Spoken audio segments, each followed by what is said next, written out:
Saudações a todos vocês que me escutam aqui pelo YouTube, começando mais uma live do Conde nesse dia 3 de março de 2019. Evidentemente, nós vamos falar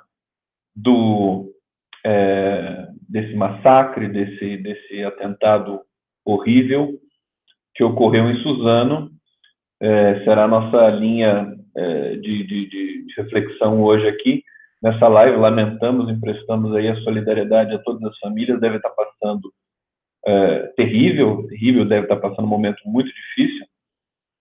A primeira coisa que a gente pensa é que, evidentemente, eu tenho filho em escola também, em colégio, já conversei com ele sobre isso, e ninguém está imune a esse tipo de situação no Brasil hoje, sobretudo pela situação política que a gente vive.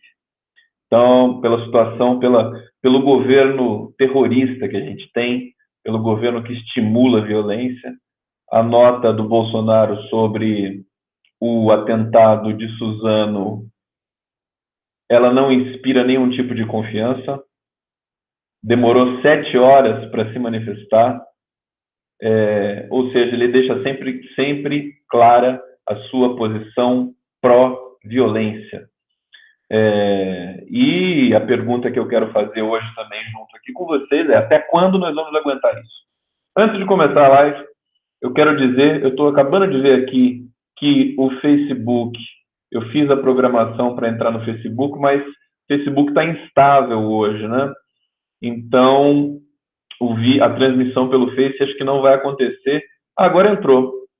Que bacana. Vamos ver se ela dura. Então, pessoal do Facebook, vamos chegando aqui para a live do Conde. O Facebook está um pouco instável, pode ser que caia a live no Face. Se cair, eu chamo todos vocês para a transmissão do YouTube, que já está rolando aqui. Vocês estão me ouvindo bem? Todo mundo me escuta direitinho? O áudio está com eco. Está com muito eco? Acho que é o eco da sala aqui, será que não é? Quem disse que o áudio está com eco? Deixa eu ver aqui, Maria da Conceição dos Santos. Mas está dando para ouvir, está com qualidade, minimamente, porque hoje eu estou fazendo uma experiência diferente aqui.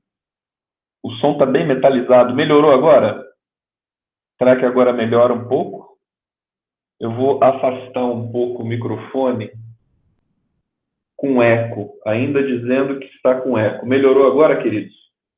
Vamos monitorando aqui, porque eu fiz uma experiência, continua com eco, para que talvez resolva o meu problema aqui, para poder tocar para vocês todas as lives, voltar a tocar violão.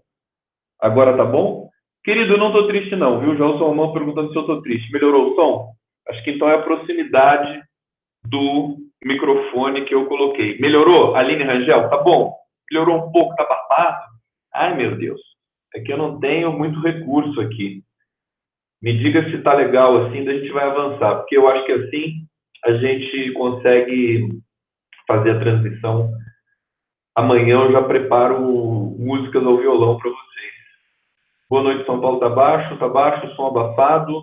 Meu Deus, melhorou, piorou. Olha só, esse cara aqui que eu estou usando para fazer é a minha caixinha JBL. Tem gente que diz que está ótimo. Eu vou ter que conferir depois com os meus próprios ouvidos. Vamos lá. Se estiver muito ruim, me avisem. Bom, estamos ao vivo no Facebook e estamos ao vivo no YouTube. Tem gente que diz que está bom, tem gente que diz que não está bom. Vamos tentar levar assim? Que depois eu monitoro essa live para a gente. Mais distante fica melhor, Conde. Beleza. Então vou deixar o cara aqui longe, e vamos tocar a nossa reflexão de hoje. Bom, alguns recados. Se isso der certo, esse é a caixinha JBL. Se funcionar, acho que resolve o meu problema de captação de som aqui para fazer a transmissão. O som do Facebook sempre foi bom. Sempre foi bom porque é a captação do celular, né? O microfone do celular tem muito mais qualidade que os microfones do Facebook. Aí, deixa eu tranquilizar vocês com relação a uma coisa. Facebook está instável hoje. Tem gente preocupada aí, nossa, como é que é, Conde? É só aproximar o microfone e baixar o retorno das caixas. Mas eu estou sem retorno aqui. Eu estou sem retorno. Eu acho que ela não está produzindo som, só está captando som. Ah, talvez seja uma coisa aqui. Peraí.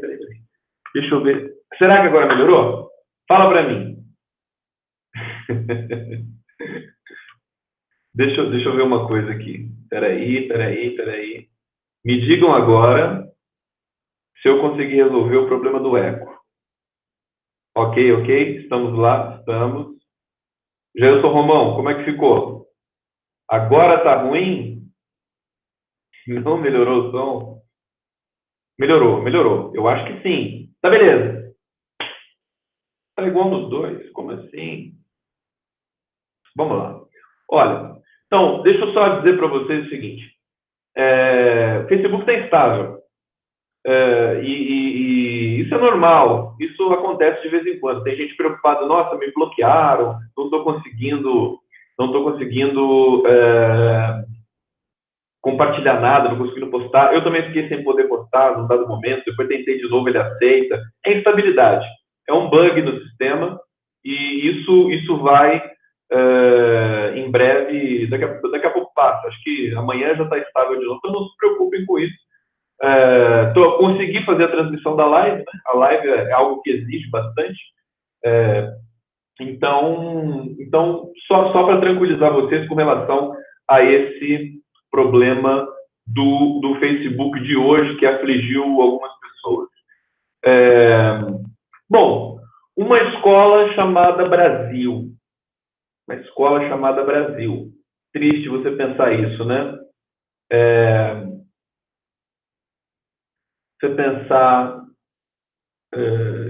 o quanto... Eu publiquei um post também no Twitter hoje falando sobre isso, né? Deixa eu achar aqui para você. Né? A história nem aguenta mais esfregar na nossa cara o terror que é Jair Bolsonaro. A história ela não aguenta mais, né? Ela está chegando no limite.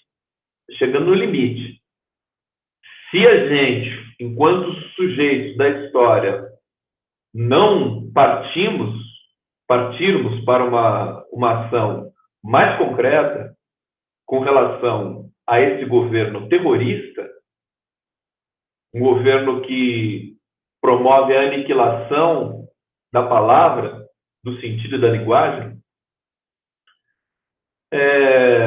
a dor vai ser muito maior. Então, o Brasil agoniza, o Brasil sangra, o Brasil grita, o Brasil chora, o Brasil se dilacera. Se dilacera por uma escola chamada Brasil. É incrível que nós tenhamos de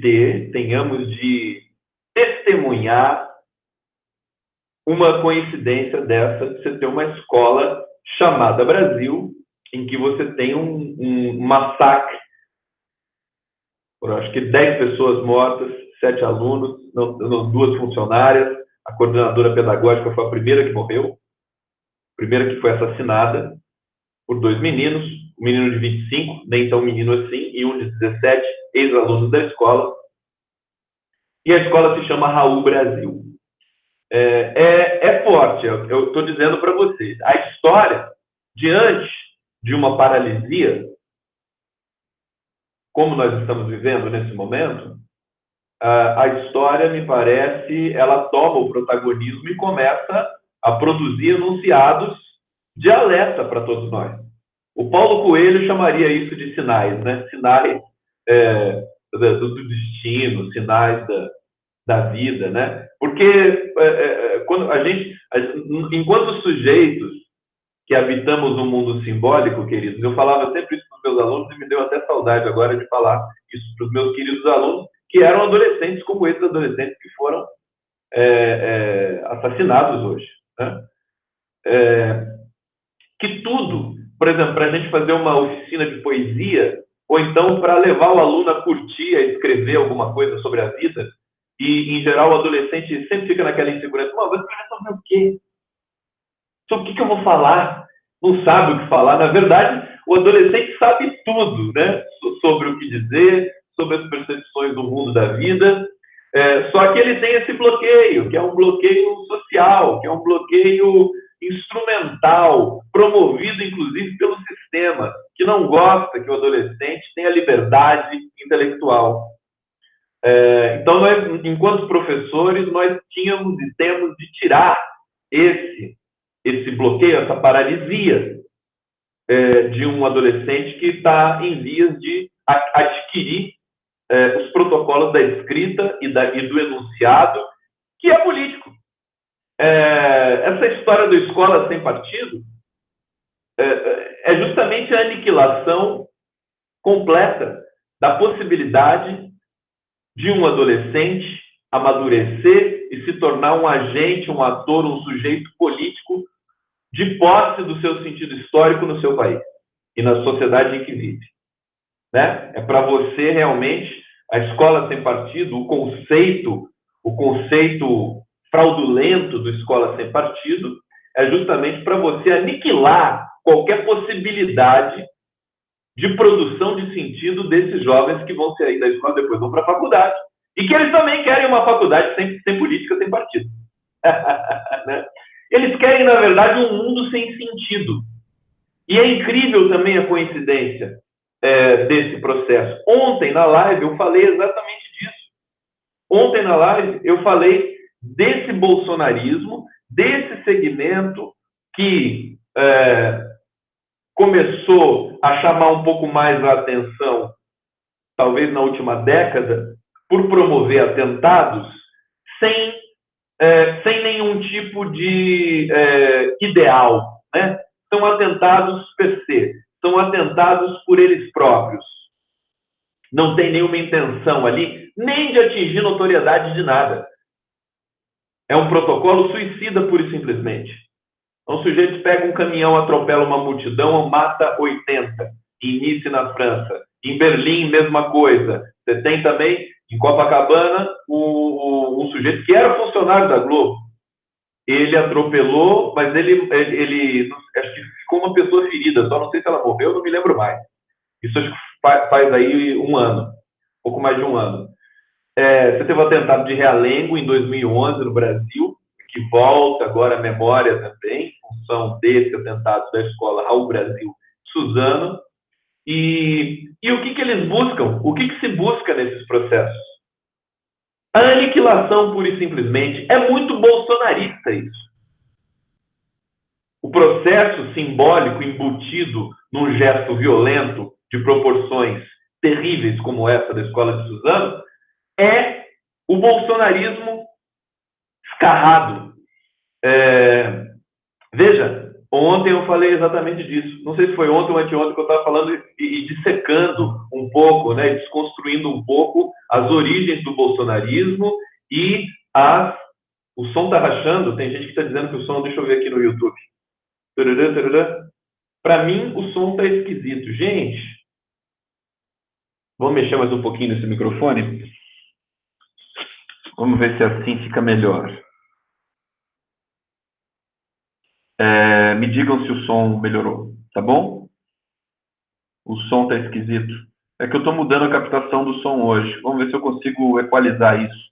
Tem gente que diz que está ok, tem gente que diz que está estranho. Essa não. Como assim, Jailson Romão? O som está estranho? Eita! É o som de uma caixinha da JBL. Melhorou. Tá bom? Vocês me escutam, me entendem? Vamos assim um pouquinho? Ai, esse negócio de ficar discutindo questão técnica me deixa preocupado. Bom, Marcelo, tá ótimo. Então tá bom. Vou confiar em quem disse que tá bom. Confiar em quem disse que tá bom. Se não der certo dessa vez, na próxima live eu corrijo. Então, eu quero dizer que também ontem eu disse a seguinte questão, a seguinte coisa. Toda violência produzida no Brasil, fatalmente, está consignada, associada, impregnada a o senhor Jair Bolsonaro. Tanto ele fez aquele gesto da arma com a mão, que é inescapável agora que tudo que aconteça em termos de violência no Brasil esteja associado à figura dele, à figura do bolsonarismo, à figura desse governo. No Facebook eu sei que o som tá bom, queridos. O problema é o YouTube. Tá? Ok. Vamos lá, vamos tentar sim, porque agora senão eu vou perder todo o meu esquema aqui de produção, não vou conseguir trocar o microfone agora. Deixa eu fazer uma coisa aqui, vocês me dizem. Se padrão, comunicações, flip. Aqui salvar. Agora me digam se o som melhorou. Estão me ouvindo? Deixa eu ver aqui. Ó, o som está rolando aqui. Agora vocês me dizem se o som melhorou. O som está ótimo. Vou acreditar em vocês. Que agora eu mudei realmente o microfone, tá? Melhorou? Excelente. Lindo. Maravilhoso. Ah, obrigado. Muito obrigado. Não precisa. Não precisa, tá? Muito eu agradeço profundamente. Aliás, eu quero agradecer vocês. Sarou o som, sarou. Que lindo. Eu quero agradecer o seguinte, gente. Eu tive esses dias, vocês sabem, eu até deixei de fazer uma live por isso, né? Tive um problema na coluna, tive sabe aquele mau jeito, né? Aquele mau jeito, famoso mau jeito. E aí eu fiquei travado, eu quase não conseguia andar. Vocês precisavam ver eu aqui em casa, andando que nem um Robocop estragado, né? E aí, não, tomei anti-inflamatório, tomei os remédios aqui, agora eu já estou melhor, está doendo só um pouquinho. Mas eu quero agradecer, porque eu recebi muita gente me dizendo assim, puxa, como é que você está? Você melhorou? Melhoras, me desejando melhoras e tudo mais. Então, eu quero agradecer a todo mundo que desejou. Fiquei realmente comovido. Foi até me assustou um pouco, né? Porque eu avisei, eu falei isso por uma questão de contrato de lealdade que eu tenho com vocês. Pô, não vou fazer a live hoje porque eu tô mal. E só para vocês saberem tudo mais. Mas aí tomou uma proporção de preocupação que eu fico muito feliz, que é um carinho, que é uma relação que nós temos uns com os outros. Nós temos aqui uma relação de realmente muito afeto, né? Eu acho isso muito importante e é por isso que é tão gostoso fazer a live, é por isso que eu aviso vocês quando eu tenho algum problema de fazer ou não a live. Então, vamos retomar aqui.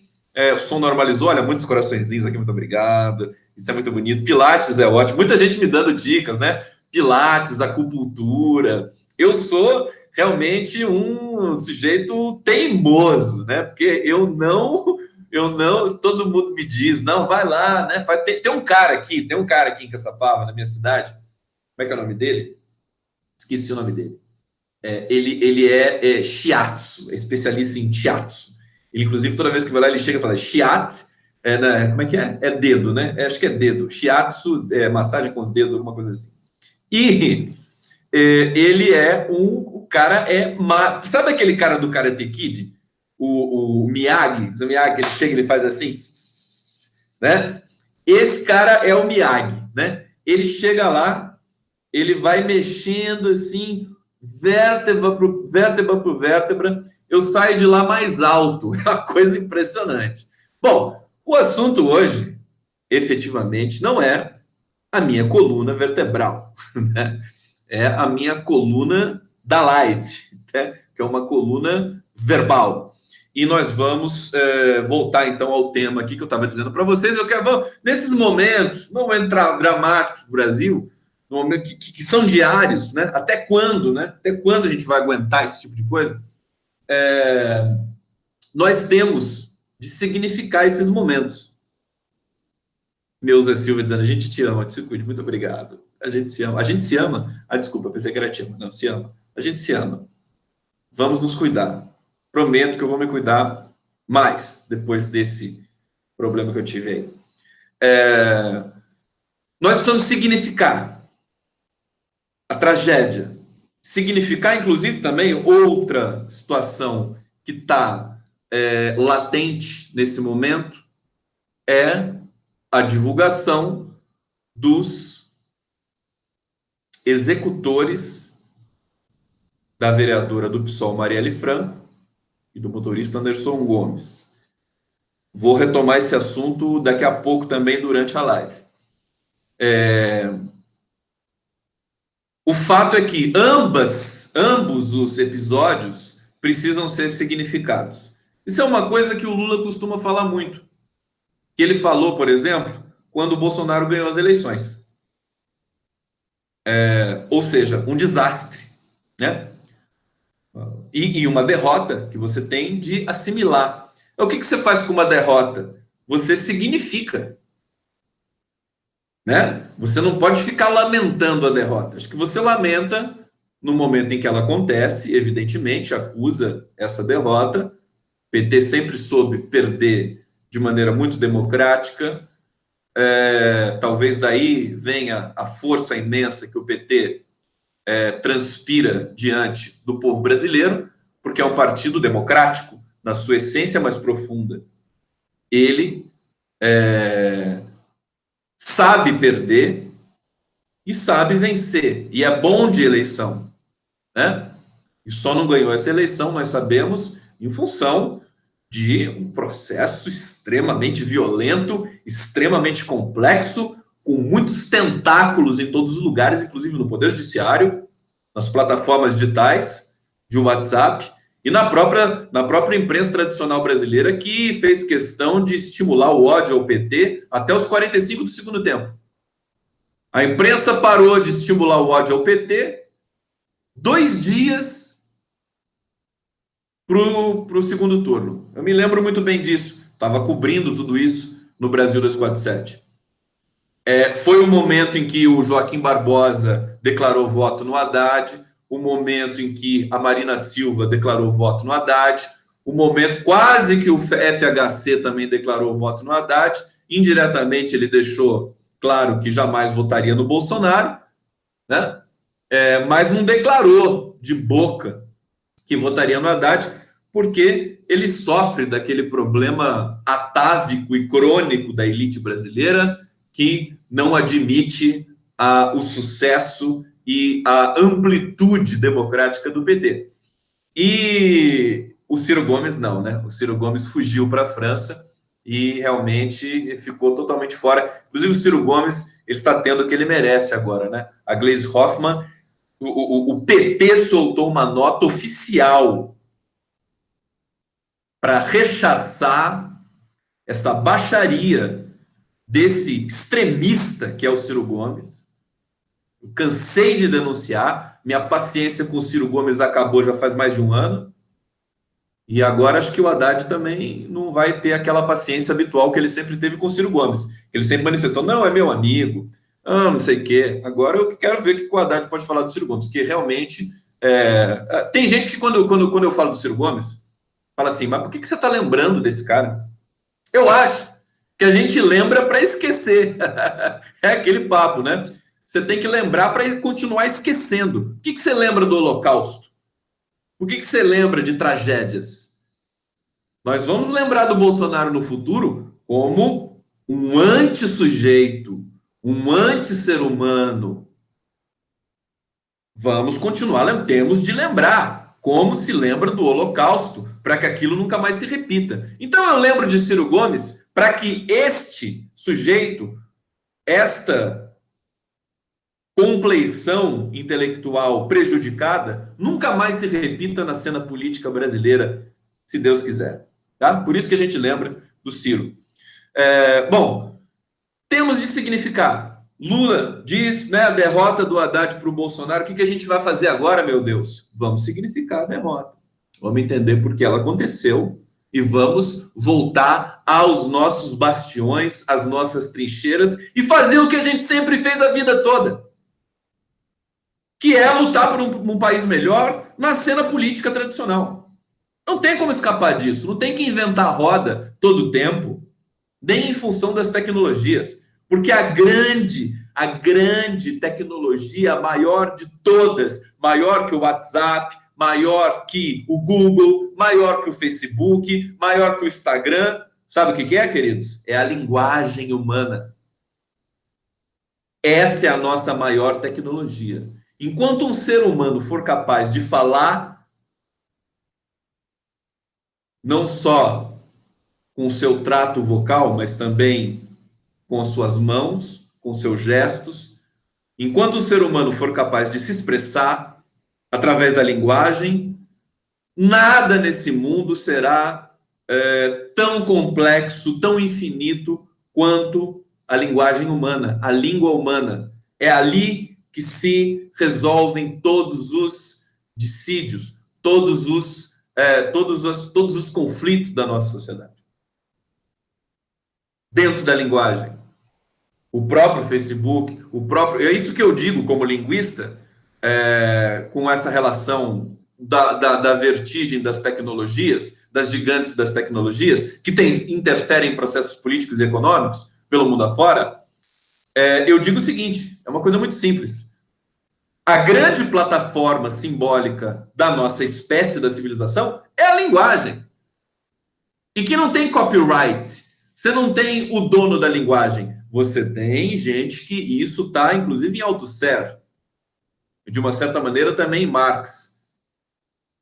Você tem o dinheiro, o poder econômico, se apoderando dos processos da significação dessa linguagem que é mais ou menos selvagem, que é solta no mundo, não tem um cio, né? A linguagem humana não tem um cio como o Facebook, como o Google e como o WhatsApp. É como o Sol, né? É como o Sol. Quem paga a conta de luz que o Sol manda para a gente? Quem que paga a lei da gravidade? Quem paga tudo isso que está rolando aqui no universo para a Terra continuar girando e tudo mais? Quem que paga a energia da Terra ficar girando? A linguagem tem a mesma fundamentação. Você não tem um dono dela. Mas o que você tem? Você tem daí, são os fenômenos, aí entra a filosofia. Porque aí entra o poder econômico tomando posse das significações e do discurso. É esse sistema, e eu sempre insisto nisso, é esse sistema de sequestro do sentido que nós, enquanto povo, enquanto sujeito da história, temos de combater a nossa vida toda. E é esse sistema que o Lula, com a sua falsa simplicidade, porque o discurso do Lula é o discurso mais complexo político que já foi feito no Brasil. A única característica diferente do Lula, dentro da sua complexidade de pensamento, é que ele faz tudo parecer muito fácil. Esse é o grande ponto. Ele significa de maneira vertiginosa e poderosa. Porque fazer um discurso político bonito não necessariamente implica em produzir sentido. O Lula produz sentido, até porque ele lida com os afetos e as emoções do povo brasileiro, que está, por sua vez, encarnado na enunciação que ele produz.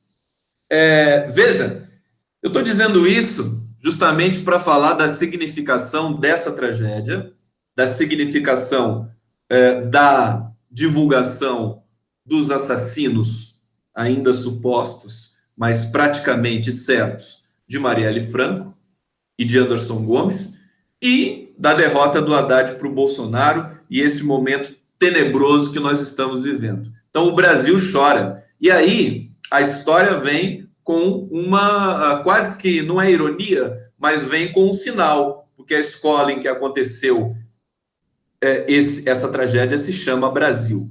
Deixa eu olhar aqui o YouTube, tá tudo bem? Todo mundo aqui no YouTube. Antes de continuar a live, queridos, eu quero dizer para vocês que a partir de hoje eu estreiei uma nova live. Na verdade, a Super Live, que eu vou começar a transmitir todos os dias às 13 horas e 13 minutos pelo canal do Conde. Vai ser uma live. Por que Super Live? Porque ela vai ser rápida. É uma live de 13 minutos. 13 horas, 13 minutos, em ponto, todos os dias, para uma live de 13 minutos. Por que eu estou fazendo isso? Porque essa live vai ser mais simbólica, até pelo horário, mas ela vai ser de cunho de chamamento. Né? Eu não vou ficar analisando nenhum tipo de notícia, não vou ficar analisando questões de ordem da cena política filosóficas. Eu vou para dentro, né? Eu acho que eu estou sentindo muita falta disso. Hoje, depois dessa estreia da Super Live, eu me senti leve, me senti bem. É como se eu fosse para o púlpito público e chegasse lá e me abrisse com todos vocês, justamente para poder sair um pouco da paralisia, porque a gente não pode ficar só analisando as coisas. A gente também tem que não analisar as coisas e tem de dizer aquele impacto que nós estamos sentindo e aquela vontade de mudar a realidade que nós estamos sentindo. Então, e por que o 13 e 13? Evidentemente, vocês sabem por quê, mas, sobretudo, porque eu quero irritar. Eu quero irritar o meu adversário, o meu inimigo político, que não é político, que não sabe fazer política. Eu quero irritar bastante os bolsonaristas. Então, quem tem um horário 13 e 13 para fazer a sua live, agora é o Conde com a Super Live. Então, espero vocês todos os dias, às 13 horas e 13 minutos, no canal do Conde. Inscreva-se no canal do Conde, por favor, compartilhem a live e vamos para as divulgações de praxe aí do nosso trabalho. Bom, vamos falar concretamente da tragédia de Suzano. A escola se chama Brasil. Eu falei sobre o bolsonarismo. Veja que já tem rumores de que aqueles meninos assassinos, suicidas, eram bolsonaristas, né? E isso é parte daquilo que eu estava dizendo ontem também para vocês.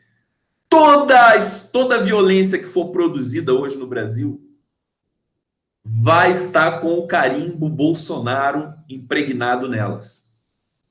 Não tem condições de ser diferente. Eu vinha dizendo, e isso é um processo de significação também, que é um processo político. Bolsonaro virou sinônimo de morte, de assassinato, de perseguição, de aniquilação do discurso.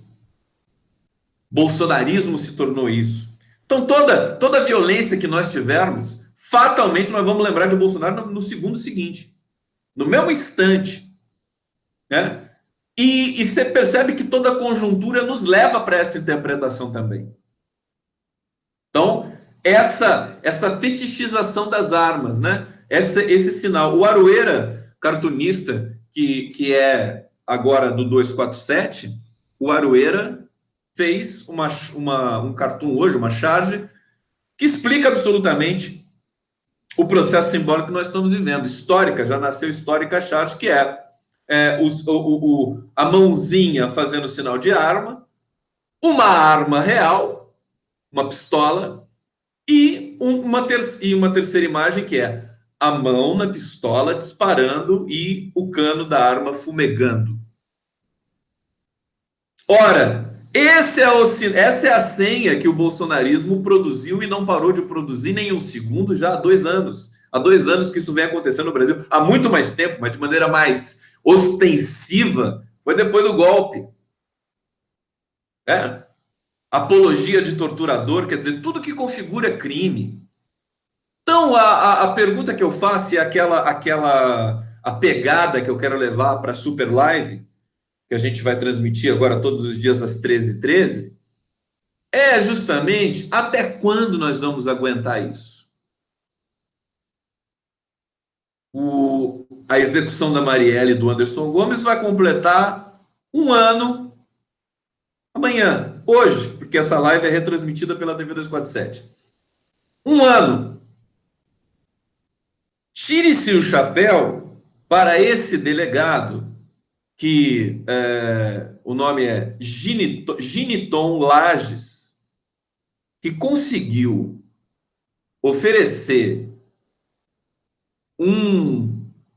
uma solução para o caso Marielle dentro de, certamente, muita dificuldade,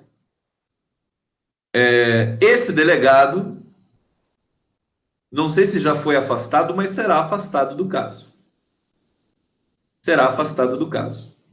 Certamente porque ele rompeu com um certo sistema de proteção que poderia estar em curso, que deveria certamente estar em curso no Rio de Janeiro, em torno das investigações sobre Marielle. Eu lembro do Raul Jungmann, o ministro da Segurança do Michel Temer, aquele governo pífio e horroroso também do Michel Temer, o Raul Jungmann dizendo que tinha forças obscuras prejudicando as investigações sobre a morte da Marielle Franco. A ONU, se não me engano, fez 3 advertências ao Brasil, criticando o país pela demora na apuração dos fatos que levaram à execução da Marielle Franco. Eu vou cortar agora dessa tragédia de Suzano, deixando aqui minha solidariedade às famílias, sentimento profundo, porque a perda do seu filho que está na escola deve ser uma dor impensável, uma dor também se equipara à dor da perda do neto Arthur, do Lula, do menino Arthur. Toda a morte de uma criança, de adolescente, é algo assim inabsorvível.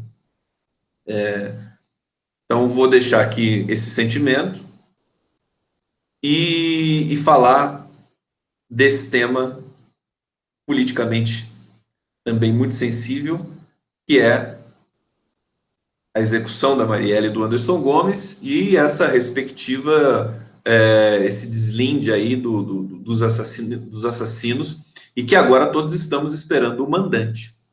O mandante. Muita gente dizendo, a Dilma Rousseff disse isso, né? De que adianta encontrar os assassinos, que são apenas e tão somente os executores de um crime. Fizeram o serviço braçal. Quem fez o serviço intelectual? Quem está por trás dessa morte, dessas mortes de Marielle Franco e Anderson Gomes? Ora, as teses mais esdrúxulas já começaram a aparecer. E uma delas me assustou em particular, e eu vou dizer para vocês por quê. Que é justamente, acho que uma maneira que a polícia e o Ministério Público Carioca está querendo produzir para diluir um pouco a pressão pelo nome de um mandante. Eles perceberam que a divulgação dos assassinos, em vez de resolver o problema, piora o problema da investigação. Porque daí as pessoas querem saber quem mandou. E esse processo de se descobrir quem mandou exerce uma pressão muito grande no conjunto ali dos investigadores que também sofrem outras pressões políticas, diga-se de passagem.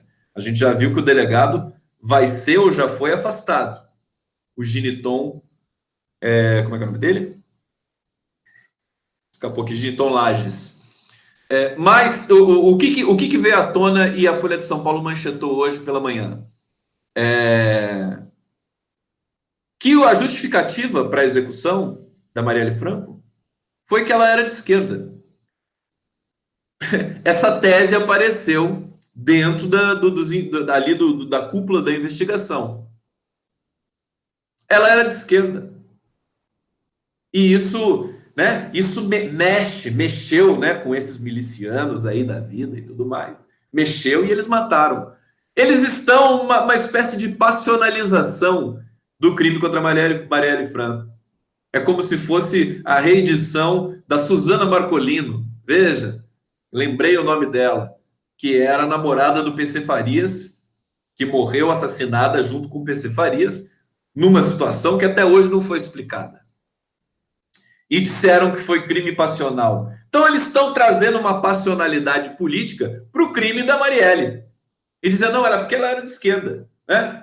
Naturalizando. Naturalizando. Deixa eu tomar um pouquinho de água. Naturalizando o fato de que a pessoa ser de esquerda provoca uma emocionalidade muito grande e que justifique um assassinato. Isso é pior ainda do que dizer, do que realmente apontar um mandante. Eu acho pior ainda. Quer dizer, é um mundo mais cão, é um mundo mais impossível de se viver e onde você justifica a morte de uma pessoa pela sua posição ideológica. É o estilhaçamento generalizado de qualquer civilidade política que você possa ter numa sociedade. Quer dizer, e a imprensa noticiou isso na maior tranquilidade. A tese pessoal de um policial que disse isso numa entrevista coletiva. Quer dizer, situação grave desse momento para o país, fatalmente associada ao senhor Jair Bolsonaro. Vejam, Antônio Pinto Andrade está dizendo, então não vou ser mais de esquerda, não vou ser mais de esquerda. Porque você provoca. E isso aconteceu. A verdade é que é isso. E nós tivemos assassinatos durante a eleição feitos por bolsonaristas sobre petistas justamente por isso. É uma situação assim extrema. Eu me lembro do debate para eleição a governador do Rio ou a prefeito? Acho que foi a prefeito. O Flávio Bolsonaro. Eu não sei qual dos filhos desmaiou, acho que foi o Flávio, né? Desmaiou no debate, certamente porque não estava aguentando debater, porque não sabe debater. E a Jandira Fegali foi cuidar desse menino de maneira humanitária, porque a Jandira Fegali acho que tem conhecimentos médicos. Não sei qual que foi, se ela é médica, se ela é enfermeira, qual que é a profissão da Jandira Fegali. Foi lá e o Bolsonaro não deixou. Eles não deixaram a Jandira sentir o coração, enfim, ver como é que estava o menino ali que tinha desmaiado no debate. Porque ela era comunista. Olha o nível. Nós tivemos, e vocês se lembram que nós tivemos esse foco de tolerância, quer dizer, o médico não atendia petista. Você teve eventos assim, durante aquele clima mais de perseguição, mais virulento contra Dilma Rousseff. Jandira Fegali é médica. Obrigado, Renata Rocha. Você teve esse momento de perseguição em que um médico antipetista se recusava a atender uma pessoa, enfim, humilde, trabalhadora, que era associada ao PT por alguma razão. Teve um caso desse no Rio Grande do Sul. Então, veja, o evento da Marielle, esse episódio, essa tragédia, ela vai reorganizar também, acho que a médio e longo prazo, toda essa dor do país com relação ao seu estilhaçamento político, né? A essa bifurcação que o Brasil tomou, escolhendo o caminho do horror e do terror e da não liberdade. Isso é muito ruim. Isso está escancarado na nossa frente. Porque o bolsonarismo não quer, de jeito nenhum, o debate, não quer a proximidade, não quer discutir questões sobre o país, quer impor, quer decretar. E ele na verdade, está voltando atrás uma série de coisas, porque eles são muito incompetentes. Aquele episódio do INCRA, que o INCRA... Agora o INCRA está sendo... O ouvidor do INCRA é um militar também, né? O governo tem mais de 100 militares nos 5 escalões, os 5 escalões principais, os 5 primeiros escalões, 100 militares, e voltou atrás porque teve um momento ali em que o INCRA disse que não ia negociar o MST se o Sem Terra não tivesse CNPJ. Aí Várias ONGs, órgãos, especialistas pelo Brasil inteiro disseram que aquilo era inconstitucional. Então, eles produzem coisas da cabeça deles, da cachola deles, contando muito de que o Brasil tem um superior tribunal, as instâncias superiores muito fragilizadas e muito tuteladas, e achando que eles vão conseguir fazer o que quiserem. Só que não. Só que é diferente. Na verdade, os governos democráticos de Lula e Dilma do PT deixaram um legado de governança e de órgãos e de gente competente espalhada pelo Brasil, entidades, né, de classe que resistem a essa nuvem de gafanhoto na gestão pública brasileira. Tudo bem? Deixa eu ver aqui os comentários do YouTube. Deixa eu ver se tem recado para o Lula aqui. Será que tem recado para o Lula? Vamos ver se tiver algum. Vou ler aqui. E aí já fica também meu abraço, minha gratidão de sempre ao nosso querido Luiz Inácio Lula Silva. Olha só. Felipe Teixeira deixando o recado, né? Moro em Jaraguá, Rio Grande do Sul, e desde a eleição de Jair Bolsonaro tem acontecido muitos casos de suicídios. Será que tem algo a ver? Parece que Jaguarão está vivendo um bird box.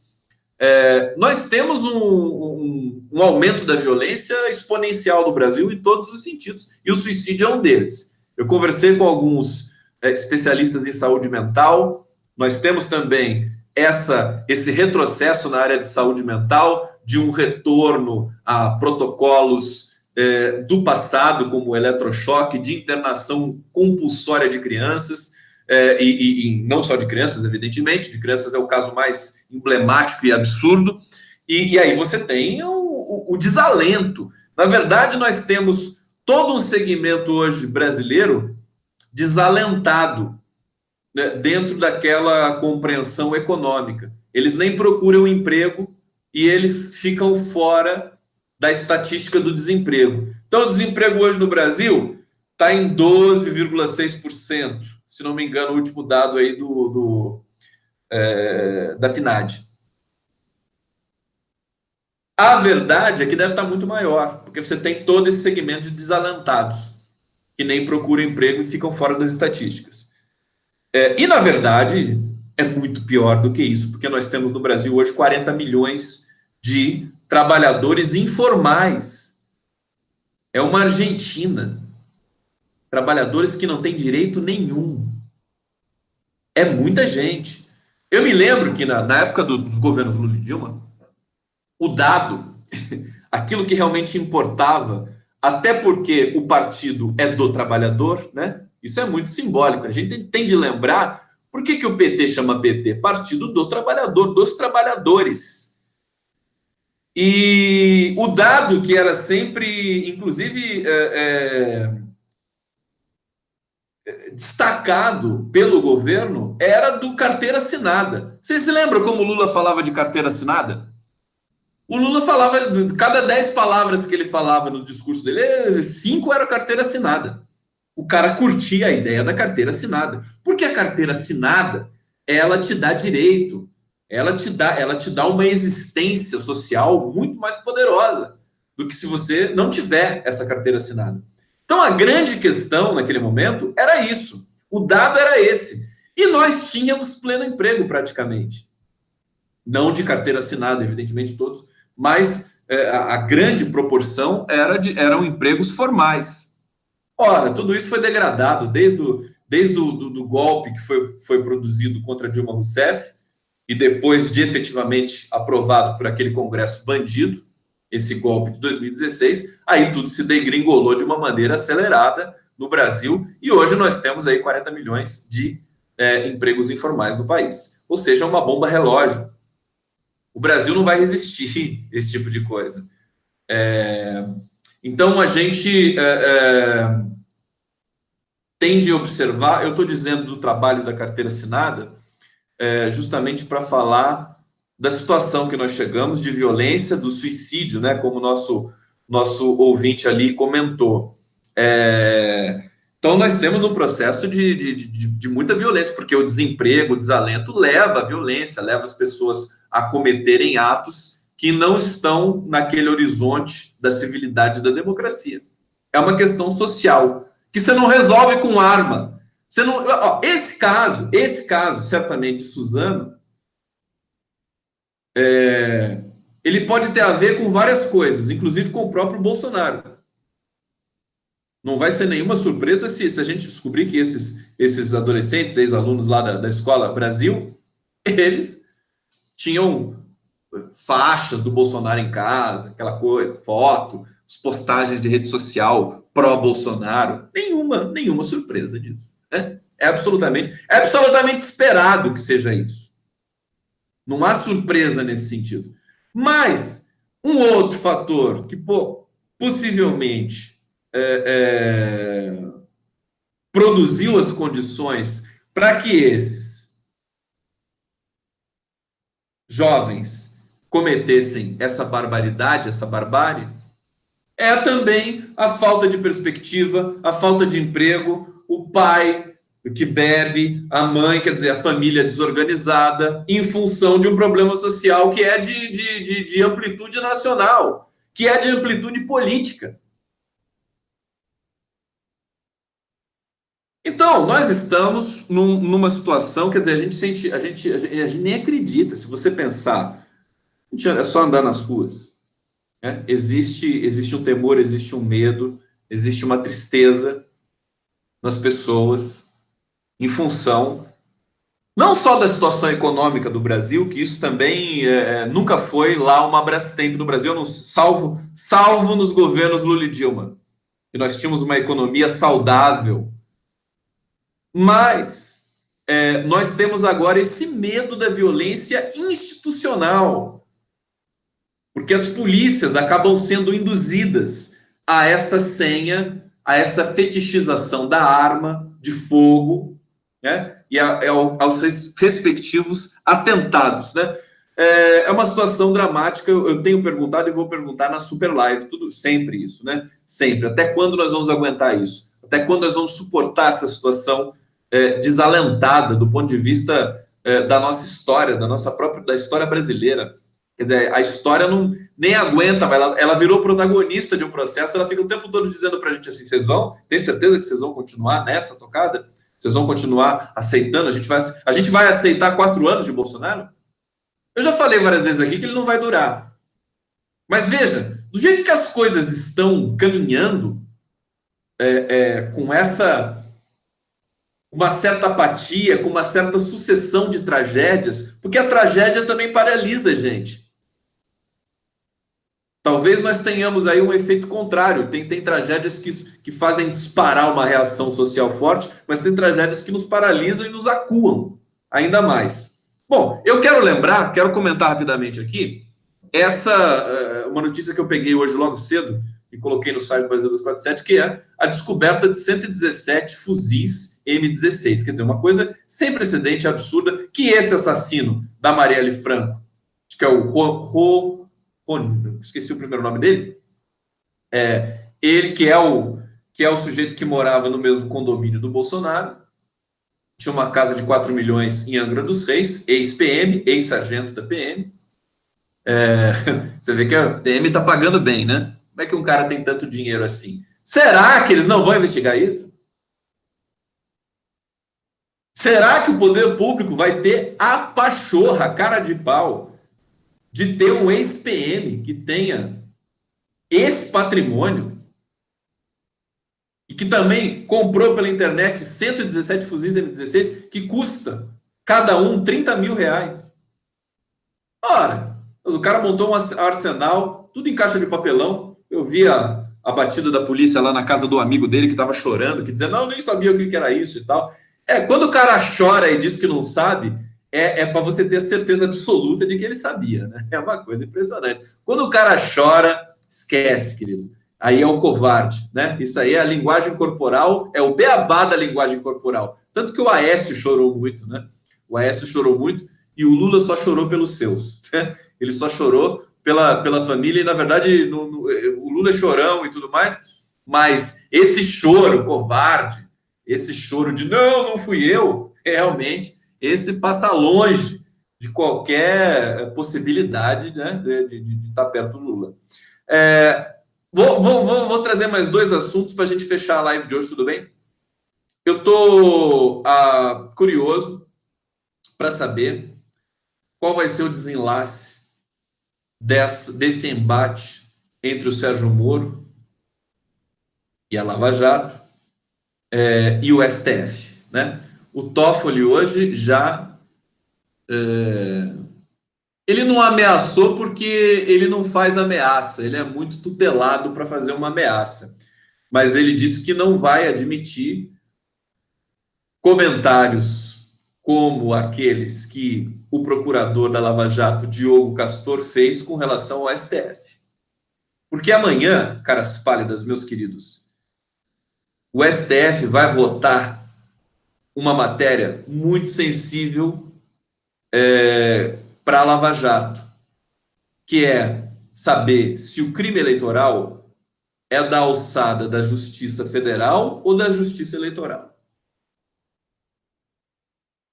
STF vai votar isso amanhã.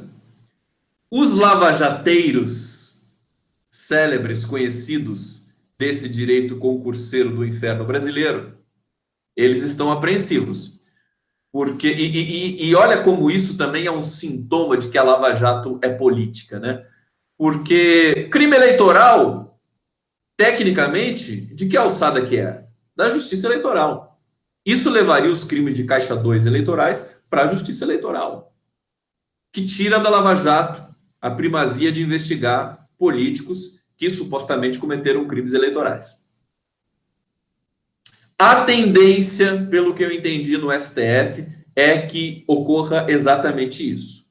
Vamos ver se as pressões de véspera, que o STF também sofre, aqueles telefonemas na madrugada, né? Se eles vão surtir algum efeito e vão mudar um pouco esse panorama da votação sobre a alçada do crime eleitoral.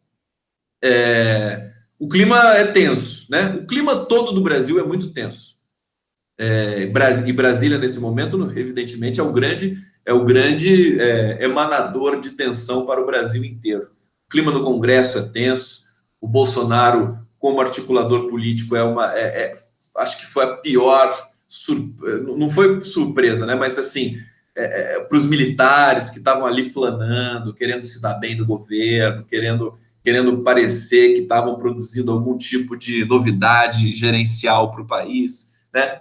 Tá todo mundo com a cara no chão agora, todos eles se escondendo, e o Congresso vai crescer. O Congresso recebeu 1 bilhão, deputados federais receberam 1 bilhão em liberação de emendas que o Bolsonaro promoveu para tentar amaciá-los para a votação da reforma da Previdência. Mas o que a gente sabe é que eles não deram nem bola para isso, né? Não, isso é normal, isso aí tinha que liberar mesmo, né? Não vai mudar em nada. Eu tinha feito um outro tópico aqui para falar para vocês, mas esse vai ficar para amanhã, senão não vai dar tempo para comentar nessa live aqui, tudo bem? Então, acho que eu vou terminando essa live, quero agradecer muito vocês, a presença aqui na live do Conde, convidá-los para a live, para a super live de amanhã, 13h13, porque acho que a gente pode constituir ali. Tem um recado para o Lula aqui, vamos fechar com um recado para o Lula, que vai ser bem legal. Deixa eu ver onde é que está. Nossa, está subindo uma porção de coisas. Flanando aqui, já lembrado do Flaubert, né? Esse público aqui é muito sensacional. Conde, não são fuzis M16, são fuzis M27 mais modernos. Desculpa, eu não sei onde eu vi. Foram chamados de M16 porque, por ter 117 armas mais modernas, é mais grave que 117 armas menos modernas. Cláudio Alves, obrigado por avisar, mas eu vi essa definição em vários veículos da imprensa, M27, tudo bem, então tem mais gente falando aqui. Deixa eu ver que eu vi um recado para o Lula aqui, mas ele está escapando. Espera aí que eu quero achar. Não vou conseguir achar. Cadê o recado para o Lula? Será que quem pôs pode colocar de novo para mim? Enquanto isso, vão colocando coraçõezinhos. Cadê? Ele passou tão rápido que eu não consigo mais achar.